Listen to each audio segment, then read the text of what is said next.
Hey everyone, it's great to see you. And today, I want to talk about Atomic Heart, developed by Moonfish, something like that, and published by Focus Entertainment. This is their first game that they've released, this company. And Atomic Heart was kind of shadowed in quite a bit of controversy, mainly that being because of its release, the time of the release, right around the invasion of Ukraine.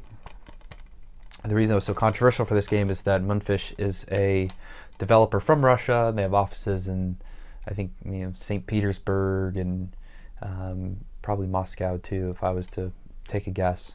However, so for a while, this game was really hard to find. I actually didn't know where to buy it unless you wanted to go to eBay and purchase it for, $70, $80, $90 or something like that. But I found a good deal and I actually picked this up for 20 bucks. So I was really proud of my ability to get my hands on the game, but also because I was quite interested in this title. And before we dive into why, I'll show you the game a little bit. So of course we get the game itself. There's a little bit of info about the game on the back. And did you notice that these like legal notices that they include on the back of games over time have gotten massive? I mean, this is like, it's like half the box art for this cover, so that's kind of crazy. And then of course on the inside we have the Atomic Heart CD, and I'm not sure if all the copies come with this, but I got this little labor and science weapon pack thing. So anyways, pretty neat. I don't know, I don't remember using that, so yeah.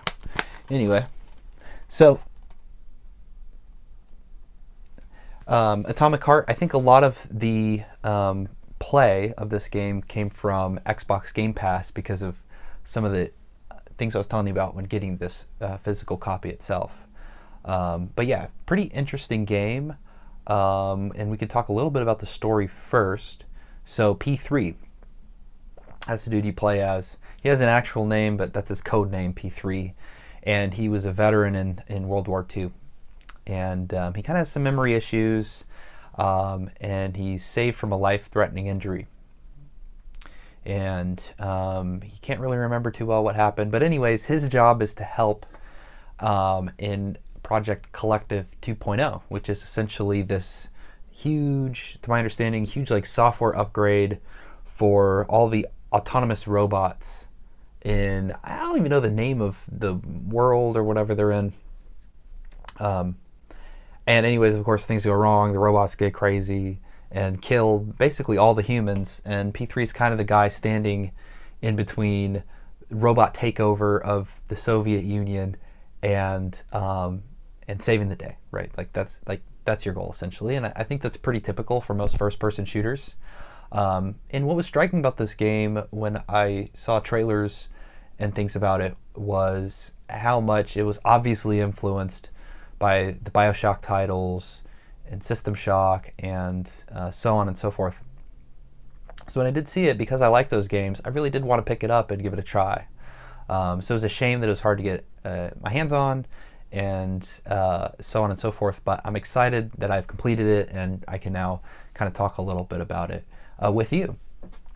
And so that's a basic gist of the beginning of the story. And the story actually takes a little while to develop overall. I'll say actually this whole game takes a little while to develop. It starts incredibly slow. I think I was reading online that between the first time you initiate combat and the moment you press start in the game, there's probably about a half hour where you're just kind of walking around, taking in the world and so on and so forth. And this incredibly slow start, the pace does not pick up right away afterward. You're kind of stuck in this facility and wandering through it. And for a game that runs, I'd say 35, maybe somewhere in there, 35 hours, you'll spend the first, I'd say 10 on this very linear path of getting out of this facility and entering the open world. And along that journey, you'll learn a lot about kind of the context of the world and what's going on and the main characters at play here. But I did feel like I really had to slog through that first facility area in order for the game to open up and for me to be like, oh, okay, this is kind of interesting. And so that was the initial experience. And during that initial experience, I didn't find I didn't find the story to be particularly captivating. I played on hard, so this kind of colors my view of the game, but the combat I found to be kind of inflexible and challenging from the lens of the first weapon you'll get. And of course, I think this happens with a lot of FPS games. You don't have the opportunity to just go in and upgrade weapons right away. You have to allow the story to develop and mature a little bit before the game says, okay, now you have those options. And because of that, the first few like robots you'll fight will take 12, 13, 14 hits just over and over again before you actually can take them down. And so when I started this game and I had that experience, I was thinking, okay, this is kind of frustrating. It's not as fun as I was hoping it was going to be. It looks cool, it's interesting, the world, but the way in which I'm trying to use my skills, I'm trying to use my melee weapons, but it's becoming incredibly difficult for me to keep up with whatever pace the developers wanted me to have when I was having this experience. But then something began to happen. And that's that I originally began approaching this game, again, like I said, BioShock, right? I'm in this facility. There's these robots around. There's cameras that will alert robots to come and attack you. And so I'm trying to take it slow. I'm trying to be quiet. I'm trying to sneak up on robots and take them out because it's a little easier than initiating combat right away. And when I started with playing the game like that, I quickly noticed that the game was not designed for that. And I also feel like the developers didn't intend for it to be designed that way. Because later on, you'll get mobbed by swarms of different types of enemies, and it's going to be very evident to you that playing this with a stealth mindset, hiding from the cameras, attempting to sneak up on robots and things, it's not something the game was even designed for. It's actually totally useless. Stealth is absolutely useless in this game and serves no purpose.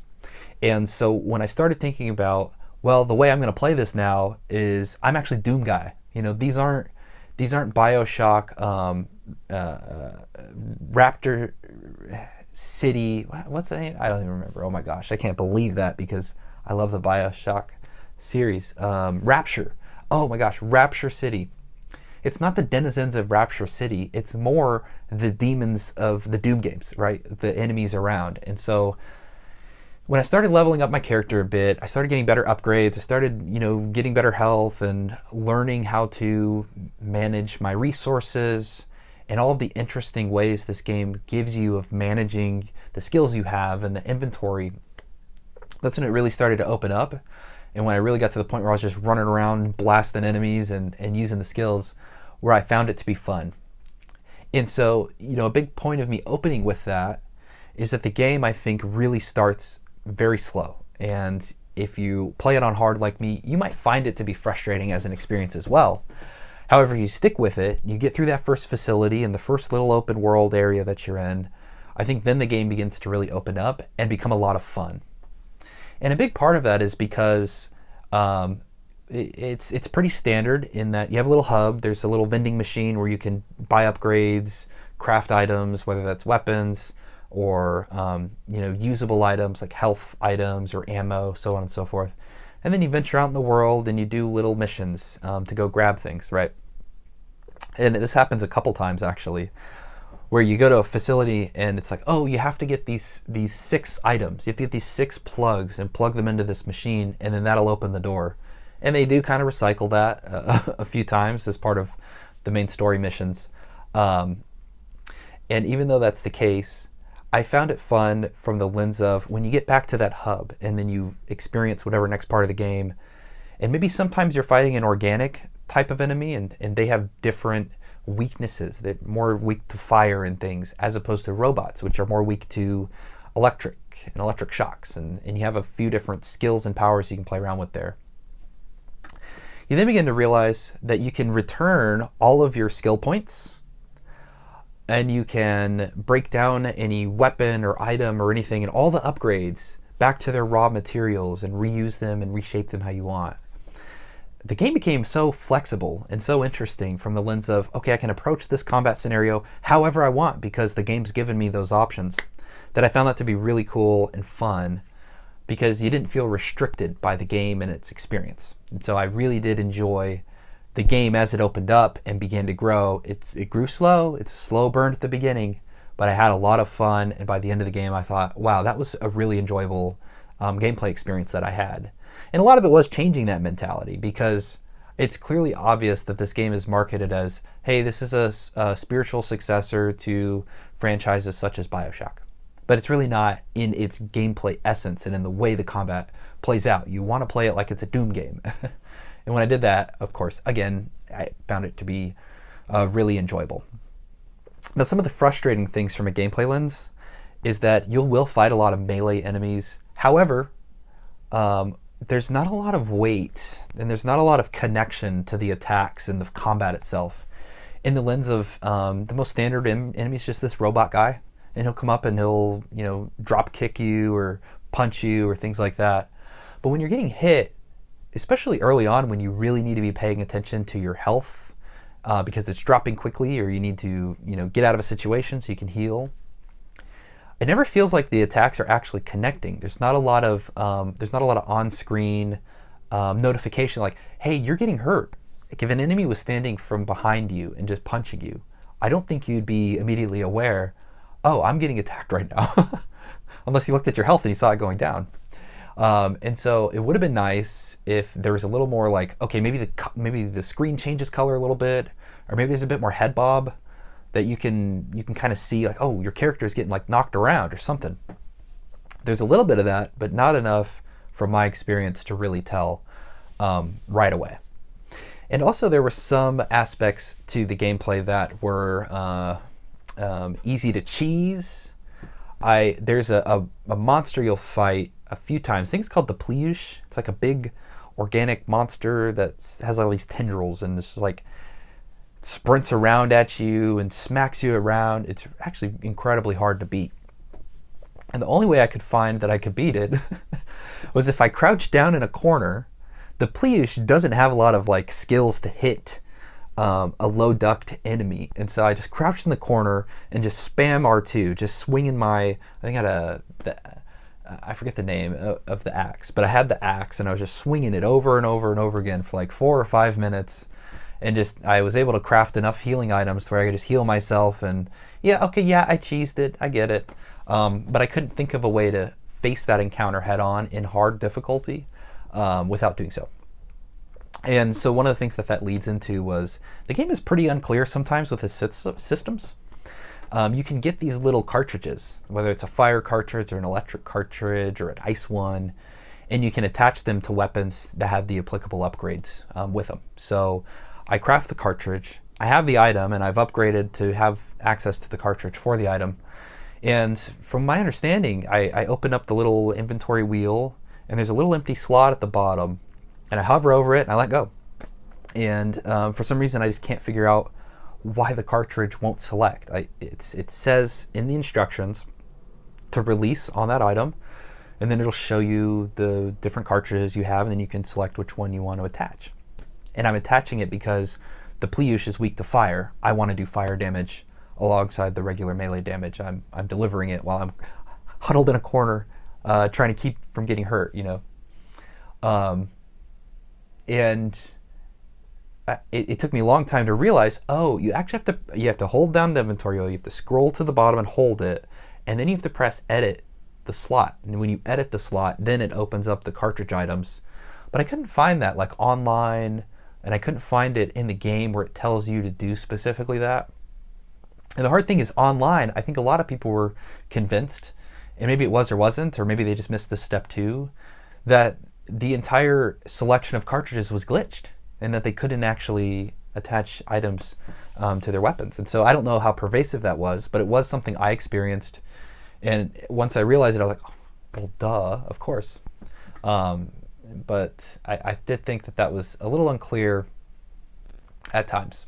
And I think a lot of what I was saying at the beginning about the approach the game implicitly asks the player to take also was a little unclear. It was a little unclear how you're supposed to play this game and how you're supposed to enjoy it. And once I found a rhythm that worked for me, that's when it really began to open up. And so from a gameplay lens, after you leave the facility, you'll have more of an open world area. And again, this open world is just swarmed with robots and enemies everywhere. There's places for you to specifically explore, which are pretty fun. There's like these small puzzle facilities where you'll do like puzzle challenges and so on. And they have some pretty cool mechanics in there, you know, such as magnetized rooms where you can flip up and down platforms, or different rotating mechanisms where you have to rotate a room and then you have to find a way to get through the area doing so. And before you go there, you have to go find, there's like these mother surveillance drones in the air, and you have to go find their command center so you can hack into the cameras nearby and open the doors of the facility. And I found all of these components and mechanics to be pretty fun and engaging when you're in the open world. But again, I think a lot of players are going to have this experience that they've had with a lot of open world games, where the idea is, oh, there's this big open world, there's a building over there, there's a facility right there, there's a little park here. I have to go through each and every one, explore around and get all the items, and then that's how I'm really completing the game. But the game is not designed for that. Actually, if you did that, you would have 100 robots chasing you around the world map. And again, I tried to do that. I realized, oh my gosh, that's not how this game is meant to be played. And when I just decided I'll run from the robots, I'll hop in a car and I'll drive to the next destination, is again really when the flexibility began to show in the game and in its experience, and I began to have fun and saying, oh, this is actually really engaging. And so once that happened, I did enjoy the open world and the various kind of facilities and main quests you'll do throughout. But again, it did take some time to get there. And a lot of the quests end up kind of feeling fetch questy from the lens of, I mentioned, okay, oh, you need these 6 keys to open the door. You'll do that a couple times. But pretty engaging overall. And again, I was just having a lot of fun seeing the various ways I could approach combat. The game made it so easy to kind of redesign and respec the way your character approaches things, which I thought was cool because I haven't seen that in a lot of FPS games, I feel like. Yes, you'll get it in your RPGs and so on, where you have those options, but how many FPS games will let you kind of revisit your skills at any point in time and your equipment at any point in time and what you've upgraded and just say, nah, I actually want to try it with this weapon, or I want to do this thing. And it also opened up flexibility for how you approach boss encounters or hard, challenging fights with certain types of enemies, such as a swarm of robots. Okay, electric, we'd set up for electric. Oh, organic. Oh, okay. Well, then I can respec some things. I can get some different weapons for fire, and maybe I'll go more ranged because it's easier to keep them away, or there's more flying enemies and so on. One of the enemies that really frustrated me was the flying types of enemies, and whether that's these robots that get called in when there's alerts, or these organic ones that are like little flying flowers. They come out of what looks like I forget, from Half-Life 2, but they suck people up and then they eat their head or whatever. I forget. They kind of look like that, except they're spitting out these flying flowers, and the flowers will go and infect a body and then turn it into kind of like a zombie, like an organic plant zombie almost. But I found the flying enemies in general to be kind of frustrating because of their superior maneuverability. I mean, especially the robot ones. There's robot ones that fire missiles at you, and they'll be firing missiles and they're just like darting all over the place, like, and it was really frustrating to try to keep up with them. But again, I could respec my character for more shock skills that would help kind of slow them down.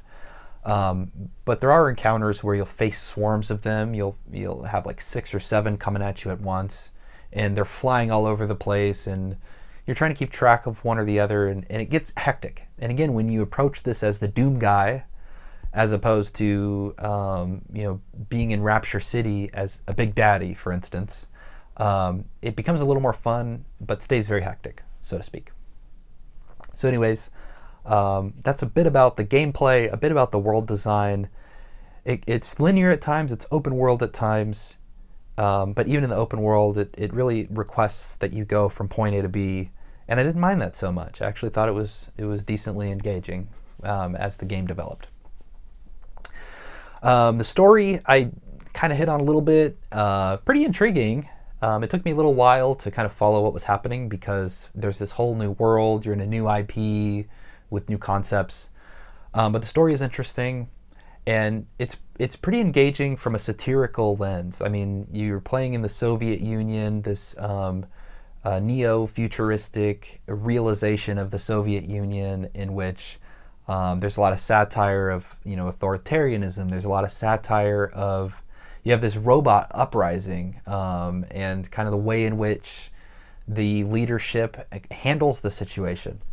The game has a lot of implicit commentary and a lot of things to say that I think many people who unfortunately got caught up in world affairs kind of overlook and don't take it really take face value with Mundfish, and don't give them the opportunity to really express themselves with the writing, which I think they do well.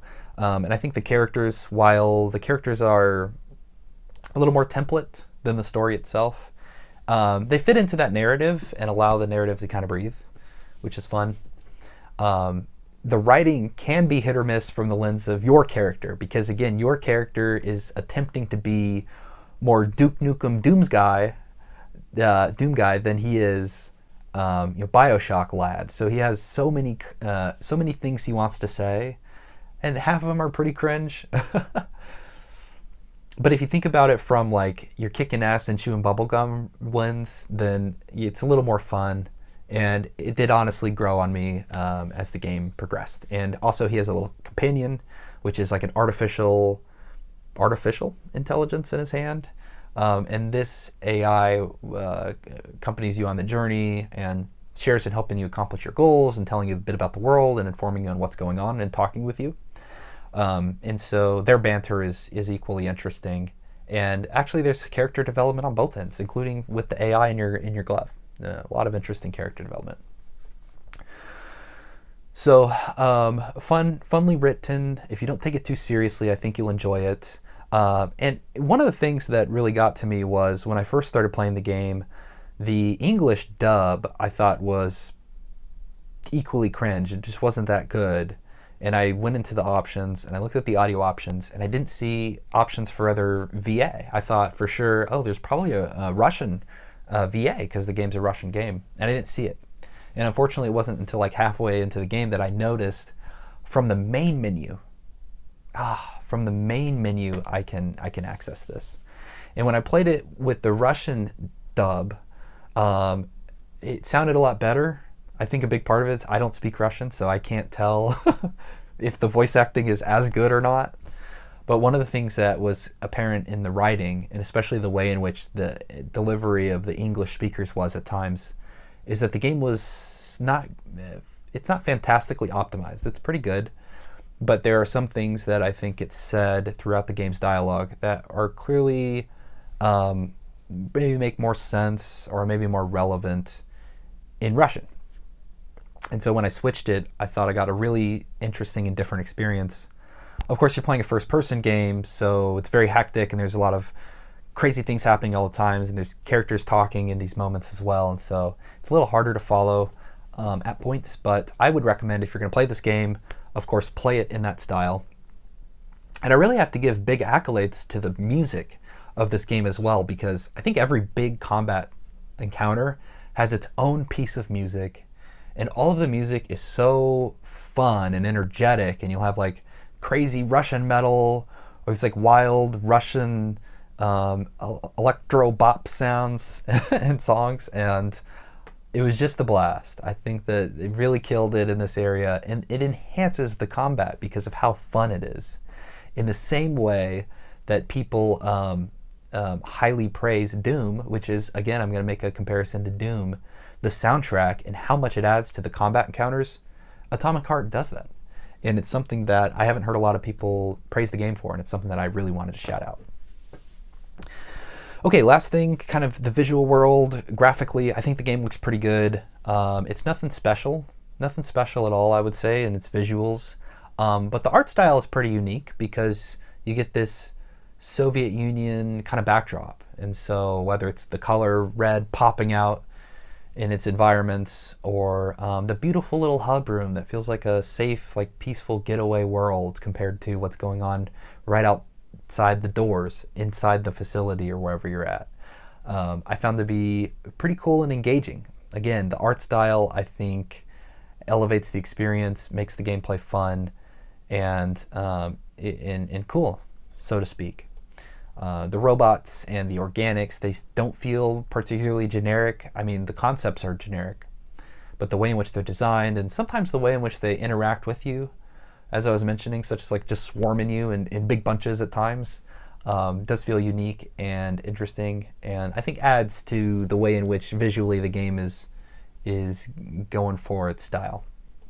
The facilities are abandoned and dreary, and there's dead people and destroyed objects everywhere. And then the open world is beautiful, green, lush, these like big parks, these big blue skies and mountains. And I can really tell that they had a distinct vision for what they wanted this world to look like. And they accomplished it pretty well. So anyways, lots to say about this game. I would say the first 10 hours of the game truly felt like a slog. And actually this game took a lot of kind of reimagining in terms of how I thought I needed to be playing it and approaching it. And once I got there, and once I really felt like I had the flow of the game, it started to get exciting, it started to get fun, and even on the hardest difficulty, I found a good challenge. I laughed, I enjoyed the dialogue, the music, and I thought the game looked pretty good overall. I think it's worth picking up and playing, I will say that. And if this is Mundfish's first game, I am excited to see what the developers are capable of for the future, because this game kind of ends on a bit of a cliffhanger, and it seems like there's a lot more to the story that they want to build and say, and so if we get an Atomic Heart 2, I'll pick it up for sure. So anyways, did you play Atomic Heart? If you did, I'd love to hear what you thought, and if you had similar experiences to me, or maybe I'm just an outlier on that. And if you liked the video, as always, please like the video. Would love your support, and would love for you to subscribe and stick around for more in the future. All right, anyways, thanks as always for tuning in, and take care.